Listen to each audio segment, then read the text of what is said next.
आज उ, अच्छा आज उधम सिंह के शहीदी दिवस पर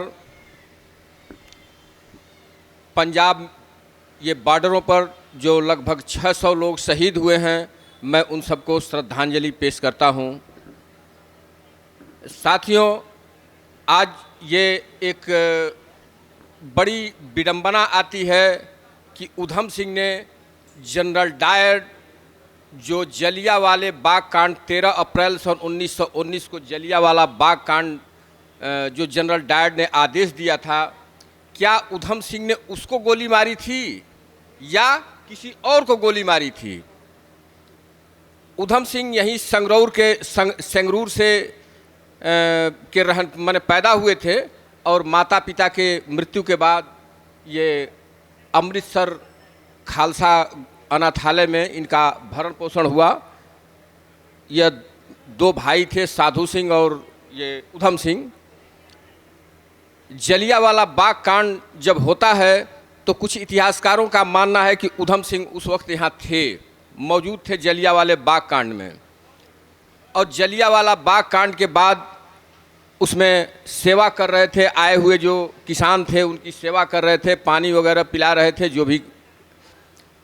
जब ये जलियांवाले बाग कांड में जनरल डायर ये आदेश देता है सामूहिक रूप से गोली चलाने की, हत्या करने की, और वो जलियांवाला बाग कांड इसी तरीके का जो ये कानून आया है, तीन कृषि काले कानून आए हैं, इसी तरीके का वो काला कानून आया था, रोल एक्ट एक्ट। उसी रोल एक्ट एक्ट के विरोध में किसान जमा हुए थे जलियांवाले बाग में। उस समय आजकल के तरह से ये माइक और ये सिस्टम नहीं थे, लोग घूम घूम के मेलों में और जगह जगह पर जा कर के अपना लोगों को समझाया करते थे, और स्पीकर वगैरह भी नहीं थे। जब वो गोली कांड होता है तो शहीद भगत सिंह, ये उधम सिंह, इनके दिल बिल्कुल हिल जाते हैं और उधम सिंह ने क्रांतिकारी रास्ता अख्तियार किया ये, और उस शपथ लिया कि जनरल डायर जिसने गोली मारी है उसको निश्चित रूप से दंडित करेंगे। लेकिन वो जनरल डायर वह 1927 में किसी भयानक बीमारी के वजह से उसकी मृत्यु हो जाती है। यह जो ये जो है उस समय गवर्नर था, गवर्नर ओड्वायड इसका नाम था, और इसने जनरल डायर ने जो गोली मारी थी उसका भरपूर समर्थन किया था। इसने जो गवर्नर ओड्वायड था, गवर्नर माइकल ओड्वायड इसका नाम था, और इसके लिए इन्होंने धन इकट्ठा करना, पढ़ाई लिखाई, क्रांतिकारी उस समय मैट्रिक पास हो चुके थे, मैट्रिक की पढ़ाई संभवतः इनकी पूरी हो चुकी थी, कुछ इतिहासकारों का मानना है।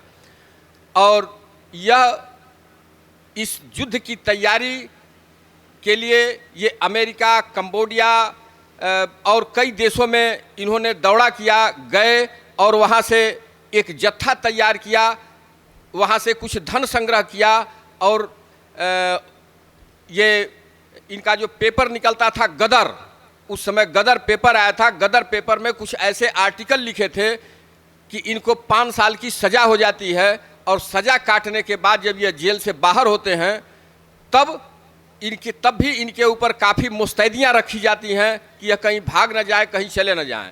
यहाँ से जाने के बाद ये कश्मीर चले गए, और कश्मीर जाने के बाद जब इनकी खुदाई होने लगी तो पता चला कि ये जर्मनी से होते जर्मनी पहुँच गया, और जर्मन से फिर गायब हो गए, फिर पता नहीं चला। और जनरल डायर कर रहे हैं वो माइकल ओड्वायड, जहाँ वो मीटिंग हॉल था लंदन का, उसमें ये पहुँचते हैं। इनके हाथ में केवल एक किताब थी और ओवरकोट ये पहने हुए थे, लेकिन वो किताब साधारण किताब नहीं थी, एक मोटी किताब थी। उसके पन्ने को कुछ इस ढंग से काटा गया था कि उसमें एक पिस्टल रखी जा सके, बंदूक रखी जा सके, कुछ इस ढंग से काटा गया था। और अपने ओवरकोट में उसको रख करके ले करके दिन दहाड़े वहाँ पहुँच जाते हैं, और जब मीटिंग समाप्त होती है तो तुरंत वो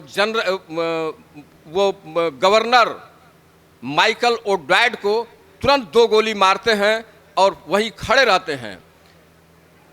इसके बाद इनकी गिरफ्तारी होती है और आज ही के दिन 1940 में इनकी मृत्यु हो जाती है। लंदन के जेल में ही इनको फांसी दी जाती है।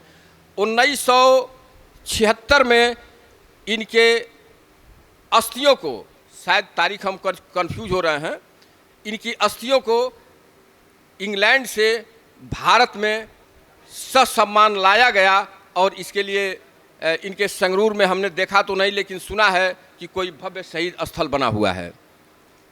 ऐसा पढ़ा है हमने कहीं, इतिहास की किताबों में देखा नहीं। संगरूर जाने का मौका मिला था 2 बार हमको, लेकिन जा नहीं पाए और इनका बना हुआ है।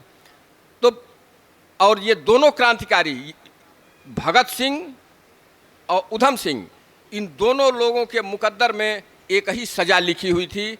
यह दूसरे व्यक्ति थे जिनको ब्रिटेन में सज़ा हुई, फांसी की सज़ा होती है, और भगत सिंह को हिंदुस्तान में सज़ा होती है। दौर लगभग एक ही है।